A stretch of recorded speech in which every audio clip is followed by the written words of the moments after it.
করে কাবাব বানাতে গিয়েছিলাম অনেক করে, সেই কাবাবগুলো পারফেক্টভাবে না হয়ে সমস্ত কাবাব যখন ভাজার পরে এরকম ক্ষয়ে ক্ষয়ে ঝুরো ঝুরো হয়ে গেছিলো, বিশ্বাস করবেন না, মনটা এত খারাপ। আমি এতবার মানে কাবাব বানিয়েছি, কখনো আমার কাবাব এরকম হয় নাই।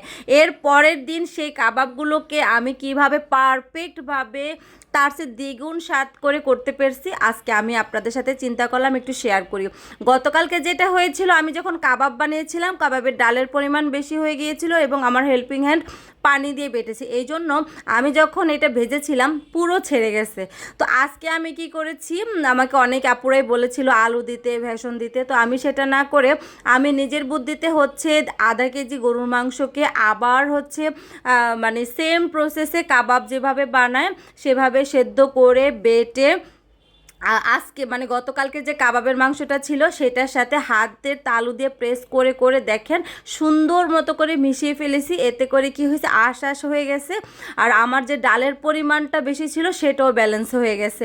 আলহামদুলিল্লাহ আজকে আরও বেশি বেরেস্তা তারপরে হচ্ছে পুদিনা পাতা দেওয়াতে গতকালকের থেকেও আজকে আরও এটা মজা হয়েছে, আর একদম ছেড়ে ছেড়ে যায় নাই। তো চিন্তা করলাম আমি আমার আপুদের সাথে শেয়ার করি, কখনো আপুরা এই বিপদে পড়লে যেন ঠিক এই টিক্সটা অবলম্বন করতে পারে।